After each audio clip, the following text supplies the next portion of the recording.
Shri Ram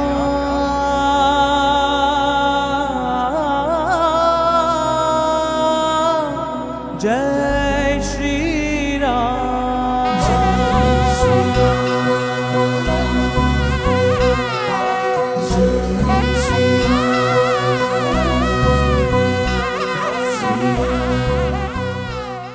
பிராட்டி பகவானுக்கு எப்படி கைங்கரியம் பண்ணுவாளோ அதே போல தொண்டு செய்வதற்கு ஒவ்வொரு ஆத்மாவுக்கும் உரிமை உண்டு. அப்ப உலகத்தார்கள் எல்லாரும் எப்படி இருப்பாளோ அதை போலத்தான் ஒரு பக்தனும் இருப்பான் என்று சொல்ல முடியாது. திடீரென்று ஒரு நாள் யாரோ ஒரு ராட்சசன் ஆகாச மார்க்கமாக ஒரு பெண்ணை தூக்கி கொண்டு போகிறான். இதெல்லாம் அவருக்கு செயற்கையாக சம்சாரத்தில் பிறக்கிறபடியால் பாப புண்ணியங்கள் வருகின்றனவே தவிர இயற்கையில் ஜீவாத்மாவுக்கு பாபங்கள் கிடையாது. ஏஷ ஆத்மா என்று தொடங்குவது பரமாத்மாவை பற்றி. ய ஆத்மா அபகத பாப்மா என்கிற வாக்கியம் ஜீவாத்மாவுக்கு பரமாத்மாவை போல பல பெருமைகள் உண்டுன்னு கூறுகிறது. இயற்கையில் ஜீவாத்மாவுக்கு பாப புண்ணியங்களே கிடையாது.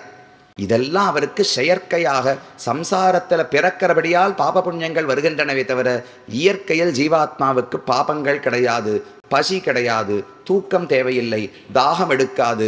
அதுக்கு மேல அவருக்கு நினைத்த காரியத்தை நடத்தக்கூடிய சாமர்த்தியம் உண்டு. அப்ப ஹனுமானுக்கு எப்படி பல பெருமைகள் இருந்தாலும் அது அனைத்தையும் மறந்திருந்தாரோ இல்லையோ. எதனால்? சாபம் பெற்றபடியாலே மறந்திருந்தார். இந்த ஜீவாத்மாவையும் கர்மம் என்கிற பாபம், அந்த பாபம் மூடிக்கொள்ளுகிறது. அதால் மூடப்பட்டால் நமக்கு நம்முடைய பெருமையே தெரிவது கிடையாது. உண்மையில் இந்த ஜீவாத்மா சம்சாரத்தில் இருக்கும் ஜீவாத்மாவுக்கு நித்திய சூரிகளைப் போல பகவானுக்கு கைங்கரியம் பண்ணுறதுக்கான உரிமை உண்டு. உரிமையில் எந்த ஏற்றத்தாழ்வும் கிடையாது. பகவானுக்கு பெரிய பிராட்டியார் தான் நிறைய கைங்கரியம் பண்ணலாம். அடுத்த கட்டம் நித்திய சூரிகள். அதை விட நாமெல்லாம் ரெண்டாவது பட்சம் மூணாவது பட்சம்தான். முக்தாத்மாக்கள் மூன்றாவது நிலை குடிமகன்கள் அப்படிங்கிறது கிடையாது. பிராட்டி பகவானுக்கு எப்படி கைங்கரியம் பண்ணுவாளோ அதே போல தொண்டு செய்வதற்கு ஒவ்வொரு ஆத்மாவுக்கும் உரிமை உண்டு. ஆனால் அதை நாம் இழந்து விட்டோம். பாபங்களை சேர்த்து சேர்த்து சேர்த்து அந்த பாபங்கள் நம்ம அப்படியே மழுங்கடிக்கிறதோ இல்லையோ. ஞானத்தை மழுங்கடித்து நம்முடைய பெருமை நமக்கே தெரியாதபடிக்கு ஆக்கி விடுகிறது. அவித்யா கர்ம சம்ஞான்யா திருத்தீயா சக்திரிஷ்யதே யயா க்ஷேத்ரஜ்ஞ சக்திசா வேஷ்டிதா நிருப சர்வகா என்று பராசரர் தான் விஷ்ணு புராணத்தை தெரிவிக்கிறார். ஜீவாத்மான்னு ஒருத்தர் இருக்கார், அச்சேதன பொருள்னு ஒன்று இருக்கு. இதை தவிர மூணாவது கர்மம்னு ஒன்று இருக்கா. இந்த கர்மங்கள் என்பவை ஜீவாத்மாவை அப்படியே மூடிக்கொண்டிருக்கின்றன. அதனால் ஜீவாத்மா தன்னுடைய இயற்கையான பெருமைகளை தெரிந்து கொள்ளாமல் தான் என்னமோ ரொம்ப சாதாரணமான ஒருவன் என்று நினைத்து கொண்டிருக்கிறாரோ இல்லையோ. அதுதான் ஹனுமானுக்கும் ராமாயணம் தொடங்கும் போது இருந்த நிலை. பெரிய பெருமைகள் உண்டு, வரங்களை பெற்றிருந்தார். ஆனால் தான் செய்த தவறு சாபத்தாலே அந்த பெருமையெல்லாம் மறந்து ரிஷ்யமூக்க மலையிலே வாழ்ந்து வந்தார். சுக்ரீவன் இவர்களெல்லாம் ரிஷ்யமூக்க மலையிலே தான் இருந்தார்கள். ஹனுமானுக்கும் சுக்ரீவனுக்கும் நட்பு உண்டு. ஆனால் அதுக்கு மேலே ரொம்ப ஈடுபாடு, சுக்ரீவனோடு தொடர்பு, ஒவ்வொரு அடியிலும் கூட இருப்பதுன்னு ஹனுமானுக்கு ரொம்ப கிடையாது. அவர் தனிமையில் அமர்ந்து கொண்டு தானே பல தவங்களை செய்து கொண்டுதான் ஹனுமான் வாழ்ந்து வந்தார். ராமாயண கதை ராமனை சந்தித்த பிறகுதான் ரொம்பவே சுக்ரீவனோடு சேர்ந்து பல உதவிகளை செய்து ஹனுமானும் வாழ்ந்திருக்கிறார். அதற்கு முன்னால் தனியா தான் மட்டும் இருப்பார். ஆனால் மற்ற குரங்குகளைப் போல தான் இல்லை என்பது மட்டும் அவருக்கு தெரியும். ஒரு பக்தன் இந்த உலகத்தில் பிறக்கிறானோ இல்லையோ, ஒரு ஸ்ரீவைஷ்ணவ குடும்பத்தில் ஒரு பக்தர்களுடைய குடும்பத்தில் நாம் பிறக்கிறோம். அப்போ உலகத்தார்கள் எல்லாரும் எப்படி இருப்பாளோ அதை போலத்தான் ஒரு பக்தனும் இருப்பான் என்று சொல்ல முடியாது. உலகத்து மக்களுக்கு சம்சாரம் பல பயங்களை கொடுத்து கொண்டே இருக்கும்.